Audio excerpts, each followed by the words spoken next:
Star heroes మధ్య friendly వాతావరణం కనపడుతుంది. అప్పుడెప్పుడు జల్సా కోసం మహేష్ బాబు పవర్ స్టార్ కు వాయిస్ ఇచ్చాడు. దానికి ఇప్పుడు పవర్ స్టార్ బదులు చెప్పబోతున్నాడు. అర్థం కాలేదా? ఈ స్టోరీని చూడండి.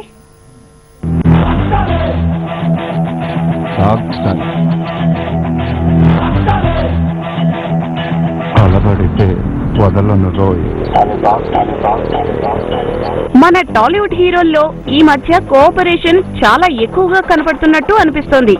ఒక హీరో సినిమా లాంచింగ్ కి మరో హీరో వెళ్లడం, ఫంక్షన్స్ లో చాలా ఫ్రెండ్లీగా మాట్లాడుకోవడం వగేరా వగేరా చేసేస్తూ మా మధ్య ఎలాంటి ఈగోస్ లేవని చెప్పకనే చెప్తున్నారు. మధ్యలో ఫూల్స్ అవుతున్నది మాత్రం డెఫినెట్ గా ఆయా హీరోల ఫ్యాన్సే. మ్యాటర్ కొస్తే ఈ మధ్య వాయిస్ ఓవర్ కల్చర్ బాగా ముదిరినట్టు కనబడుతోంది. ఆ మధ్య జల్సా సినిమా కోసం ప్రిన్స్ పవర్ స్టార్ కి తన వాయిస్ అరువిచ్చిన తర్వాత మిగతా స్టార్ హీరోస్ కూడా దాన్నే ఫాలో అయ్యారు. ఆ తర్వాత ఎందుకో దామోదర్ రెడ్డి ఎవరితోనూ మాట్లాడలేదు. తన వాళ్ళ ముందు ఓడిపోయాననే అవమానంతోనూ, బుల్లిరెడ్డి చనిపోయాడనే బాధ వల్ల అతను మాట్లాడటం మానేశాడు. బాధాకరమైన విషయం ఏంటంటే తన కొడుకుని డిశ్చార్జ్ చేసిన రోజే అతను హాస్పిటల్ అడ్మిట్ చేశారు. రోజు సాయంత్రం మాత్రం అదే పార్క్ తీసుకొచ్చి అతను కూర్చోబెట్టేవారు. అతను రోడ్డు మధ్యలో ఉన్న కత్తిపిడినే చూస్తూ ఉండేవాడు. భారతదేశంలో ఎన్నో విషయాలు పట్టించుకుని జనం ఆ పిడిని కూడా పట్టించుకోకుండా దాని పక్క నుంచే విడిపోయేవాడు. అదేంటని చెప్పగలిగేది ఇద్దరే. ఒకడు కుంఫు నేర్చుకుంటానికి వచ్చిన కుర్రాడు, రెండు దామోదర్ రెడ్డి. అతన్ని ఎవరు అడగరు, ఇతను ఎవరికి చెప్పరు. 6 నెలల తర్వాత ఒక రోజు బాగి చెప్పిందని మందు తెచ్చావా? పనిచేయరా బాగి డైలీ మందు వేసుకోవచ్చు.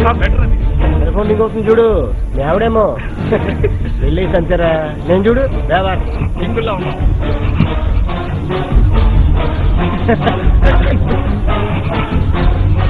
కట్టేంట్రా రోడ్డు మధ్యలో ఉంది. మర్యాద రామన్న కోసం రవితేజ, నువ్విలా కోసం సునీల్ వాయిస్ ఇచ్చేసి ఫ్రెండ్లీ వాతావరణం క్రియేట్ చేశారు. ఇక మరో స్టార్ హీరో ఇప్పుడు మహేష్ కి గొంతు అరువిస్తున్నట్టు సమాచారం. ఆ ఇచ్చేది మామూలు హీరో కాదండి బాబు, మన పవర్ స్టారే. జల్సాలో ఇచ్చిన దానికి మహేష్ కు వడ్డీతో సహా తిరిగి ఇచ్చేద్దామని పవర్ స్టార్ ఫిక్స్ అయినట్టు తెలుస్తోంది. సుకుమార్ మహేష్ బాబు కాంబినేషన్ లో వస్తున్న క్రేజీ మూవీలో పవర్ స్టార్ మహేష్ కు గొంతివ్వబోతున్నాడని సమాచారం. ఇలా ఇద్దరు స్టార్ హీరోలు ఒకరి సినిమాలో మరొకరు గొంతు ఇచ్చిపుచ్చుకోవడం చూస్తుంటే ఫ్యూచర్ లో ఈ విధానం మంచి పరిణామాలకు దారితీస్తుందని వేరే చెప్పనవసరం లేదు. ఏదేమైనా ఈ voice over culture multi starrer సినిమాల రేంజ్ లో ఉండబోతుందన్నది వాస్తవం. చూద్దాం ఇంకా ఎంతమంది హీరోలు ఈ పద్ధతిని ఫాలో అవుతారు.